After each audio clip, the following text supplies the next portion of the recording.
Yo, welcome to another deck tech. And here is a deck that I'm calling Ancient Game.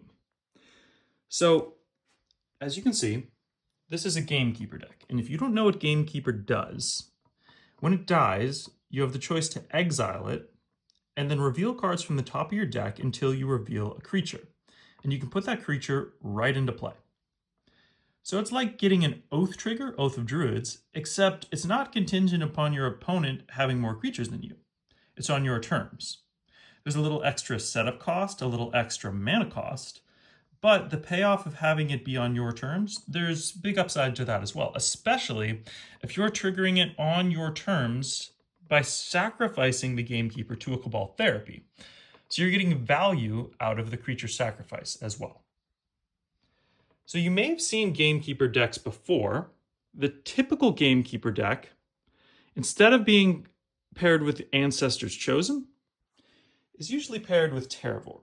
So the idea is you trigger your Gamekeeper, you mill a bunch of cards, put those lands into your graveyard, and you get a giant Terravore pretty quick. I wanted to, instead of build around Terravore, build around Ancestor's Chosen. So if we frame this in... We think of Oath of Druids shells. You have your Terravore Oath of Druids shells, and then you have your Parfait style Oath of Druids shells, which go into Ancestor's Chosen.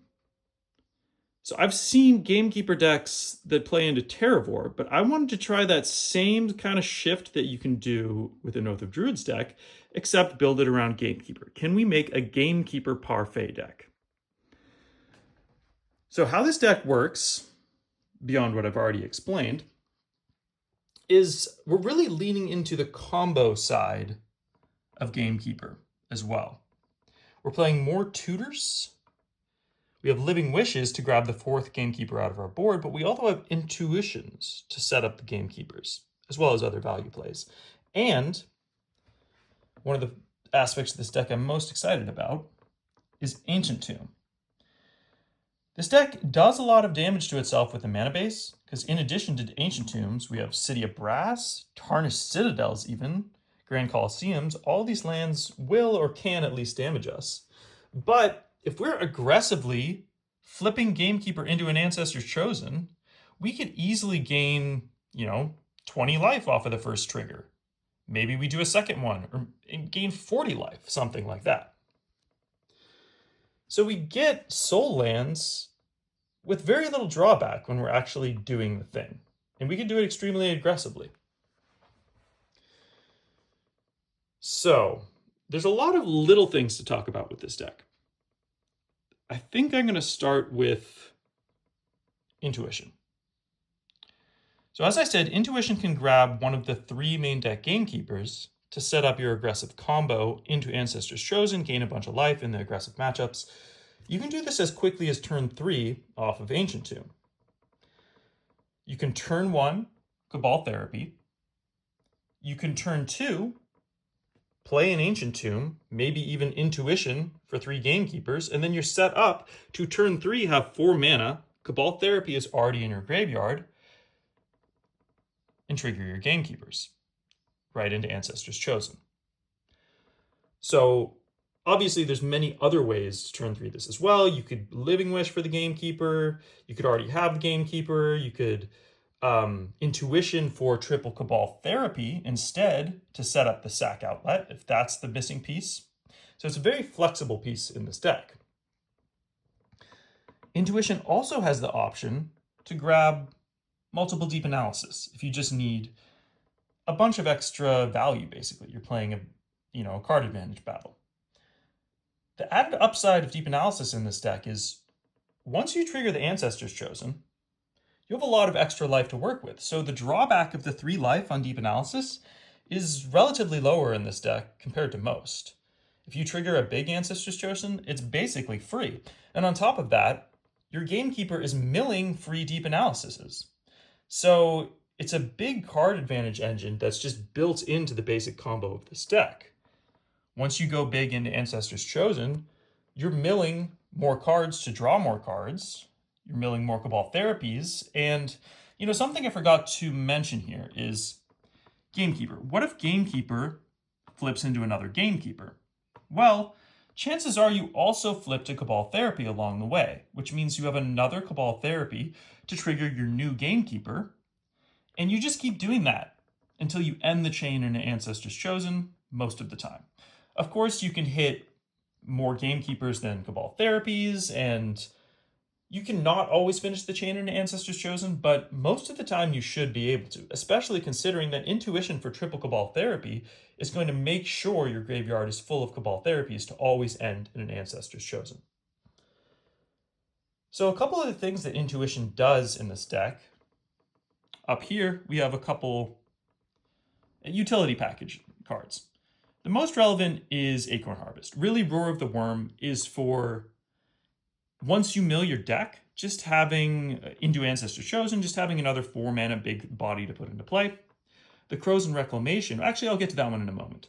The Acorn Harvest here is in case you're in a matchup where you're trying to resolve your 4 mana powerful spell in Gamekeeper, but you know your opponent has some counter spells. So you cast Intuition, you're going to search out 2 Cabal Therapies and an Acorn Harvest. This way, no matter what they give you, you have multiple hand disruption spells set up. If they give you a Cabal Therapy, you can play the Cabal Therapy from your hand, then you can sacrifice, well, then you can flash back Acorn Harvest and have 2 more Cabal Therapies lined up from your graveyard. So that's 1 Intuition converting into triple hand disruption. More likely, they're just going to give you the Acorn Harvest. But even in that case, you just cast Acorn Harvest from your hand, and then they either have to fight over that, and if they do, you have it to flash back, but if they don't fight over it, you get 2 tokens to sacrifice to 2 Cabal Therapies right there. So this, I think it's worth it in the deck. I'm going to have to test it more to see how it really plays out in more of these blue matchups, but it seems like a good tool to have your Intuition packages. And as mentioned before, the 3 life on that, once you do go into Ancestor's Chosen, is a very little drawback. The Krosan Reclamation is here in case the game goes extremely long. Maybe we do multiple Ancestor's Chosens and we're getting down to no cards in our deck. Or maybe we've done both Ancestor's Chosens, but we have a 3rd Gamekeeper and we want to go to this extra gear where we just mill our whole deck. Then we Krosan Reclamation, targeting 2 Living Wishes. Then we're going to Living Wish for a Battlefield Scrounger. And Battlefield Scrounger says, if you have Threshold, you can put 3 cards from your graveyard on the bottom of your library, and Battlefield Scrounger gets +3/+3 until end of turn. You can only do this once each turn. But that is an extremely powerful effect when our deck has no cards in it. So we Living Wish for Battlefield Scrounger, and then we have a 6/6 for 5 that allows us to put whatever answers we need. We can shuffle back in Swords to Plowshares if they have creatures in play we need to deal with. We can shuffle back in Deed if there's maybe a bunch of enchantments we need to get rid of. Or we can shuffle back in Ancestor's Chosen if we need to gain more life and put more threats into play. Or maybe Terravores that we have previously grabbed from the board and our opponent has answered. So, a few more things to talk about in this deck. It's fundamentally a control deck. And this suite right here is, you can't really ask for more in this format for removal spells and answers. Swords to Plowshares, you know, there's not really much to say about it. It's just the best removal spell in the format. You can't get better than this. It's probably the best removal spell in Magic. Pernicious Deed here, it's sort of the Wrath of the Skies of this format. Most decks don't get to play it. So it's part of the appeal of this deck is that most control shells, they would love to play Pernicious Deed, but the mana just won't support it. But in this deck, we are a Parfait kind of shell, control shell, that gets to play 4 Pernicious Deed. I think that's one of the biggest upsides to this deck. So beyond that, the only card I haven't really talked about in the main deck is Lat-Nam's Legacy. When you play this card, it's an instant. You choose a card from your hand and shuffle that card into your deck. Then, at the beginning of the next turn's upkeep, you draw 2 cards. So it's a card selection kind of card that works really well in this deck because you don't want to have your Ancestor's Chosens in your hand. You also don't really want to have Roar of the Wurm in your hand, but it's really about the Ancestor's Chosens. So It's just a Xerox kind of, you can't really call it that, but it's that idea where it helps in the early game find you what you need, and it fixes your hand so that if your Ancestor's Chosens are both in your hand, or if you've played one and the second one's in your hand but you want to trigger a Gamekeeper again, you can shuffle it back into your deck with Lat-Nam's Legacy and set yourself up. One note, well, I should talk about the mana base a little bit. As I said, it's a very painful mana base, but the idea is that we're supporting Reflecting Pool. So it looks more painful than it is. For instance, Tarnished Citadel, its main job in this deck is to be a land that comes into play untapped,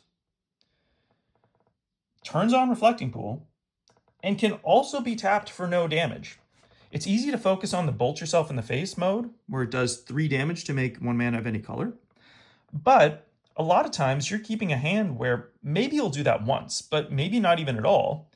And its main job is to turn on Reflecting Pool. And then a Reflecting Pool and a Tarnished Citadel together, that can cast most spells in your deck without dealing you any damage. There are a fair number of colorless pips in this deck, even though it's a very greedy deck color-wise as well. So all the lands turn on Reflecting Pool, and that's the engine of the mana in this deck, really, the Reflecting Pool. 3 Gemstone Mine is the weakest land in this deck, I would say. It's something I'm considering shaving on or finding a way to cut more of, but for now I'm still keeping the 3 because they do turn on your Reflecting Pools, and they allow you to do your aggressive curve of turn 1 Cabal Therapy, turn 2 Living Wish or Intuition, turn 3 play an Ancient Tomb into Gamekeeper. You're going to lose your Gemstone Mine there, but it does the job when turn 3 Gamekeeper is just going to take over a game. The last land to talk about is Phyrexian Tower. It's a colorless land, but it's a sack outlet for Gamekeeper. That is a land. So I think it's worth having a spot in the deck. Now for the Living Wishes, this card, you might see some versions of this Gamekeeper deck, especially the traditional green-black version, that play maybe 4 Gamekeeper main, and they just play Living Wish as a utility spell. Because you can't play many creatures in your deck because of the Gamekeeper. You need to hit a specific creature. So if you want to play other creatures, they need to be in the form of a spell. I think it's really worth playing the 4th Gamekeeper in the board for a couple different reasons. One, because overall, especially in a more combo-focused versions like this, where we're really trying to do the Gamekeeper thing efficiently and quickly, we want to have 7 Gamekeepers. Or actually, maybe 11 if you count the intuitions as well. But we just want to make sure we're doing it all the time. We want our Living Wishes to be tutors for Gamekeeper. The flip side of that is it makes Living Wishes better. Living Wish is not an amazing card. It's sort of inefficient. And making the Living Wishes have the mode of grab Gamekeeper, it buffs our Living Wishes, which I think is actually really worth it. The first Living Wish is often going to get Gamekeeper. The second one might get Terravore, and then a really long game, maybe you go into the Battlefield Scrounger mode or something off of the Krosan Reclamation. But the other things that Living Wish does is you have a bit of a toolbox package. I think the most notable thing to talk about is Uktabu Orangutan. So we have something out of our board that Living Wish can grab to kill a Phyrexian Dreadnought that comes out quickly. We can also grab a Phantom Nishoba in a long game. I don't think we're going to end up wishing for that too often. It's more about having it as a card that we can Gamekeeper into post-board. Maybe if it's a matchup where our opponent has a lot of graveyard hate, maybe they have multiple Tormod's Crypts, and we just don't want to fight over that. So we can bring in Phantom Nishoba as a life gain thing to Gamekeeper into, and just not worry about triggering the Ancestor's Chosen and being as graveyard dependent. The other key card to really focus in on out of the sideboard is High Market as a target for a Living Wish.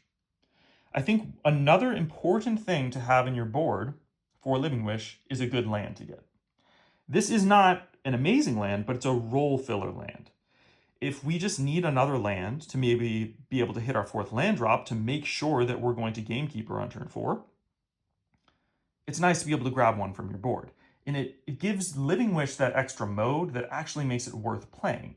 it allows you to get a land when you would miss a land drop. So the other thing about High Market is that it's a sack outlet, again, for Gamekeeper. So I want both of those qualities in my Living Wishes. I want them to be able to grab a land, and I want them to be able to grab a creature sacrifice outlet.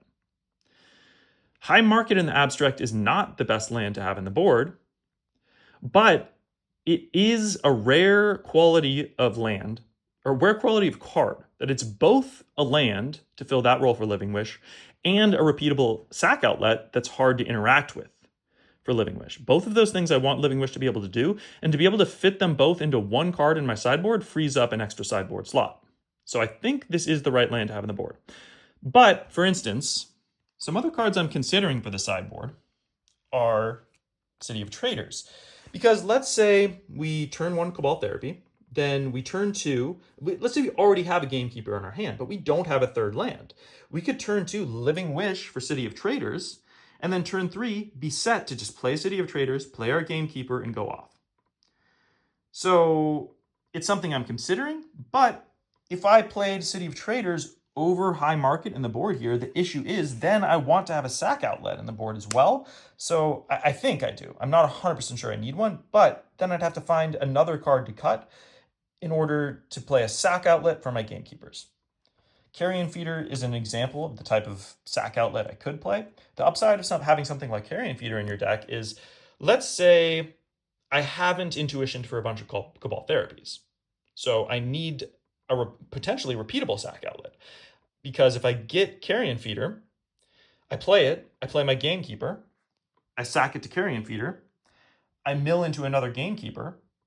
If I haven't milled a Cabal Therapy, then it's going to be really nice to have the Carrion Feeder still in play to sack the next Gamekeeper and then go into Ancestor Chosen. I think that's a bit too much of a corner case to worry about, but it's something to consider. Another card to consider is Monk Realist. Having a wishable enchantment hate out of Living Wish, I think, is something totally to consider as well. However, I don't really think I need it because Ray of Revelation is just so much more powerful. In post-board, I'm going to bring in Ray of Revelation, which my intuitions can grab. So, and also, when I mill my deck, I'm just going to naturally mill into Ray of Revelations. So I don't think I want to gum up my board with Monk Realist when I have a much better option in Ray of Revelation. So a few other things I haven't talked about in the board.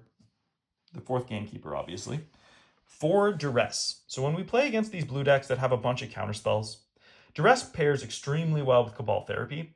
And I think that when we're doing the thing, and Duress, make way for our Gamekeeper, sack it to Cabal Therapy, clear out the other annoying cards, once we're doing the thing, we're in great shape in those matchups. But we just have to make sure we can get past that wall of counters to do the thing. So Duress plus Cabal Therapy is going to help us break through. Also good against other combo matchups. Since we're not a counterspell control deck, we're a tap-out control deck, we definitely want to have our interaction. The last card to talk about here, Volcanic Spray.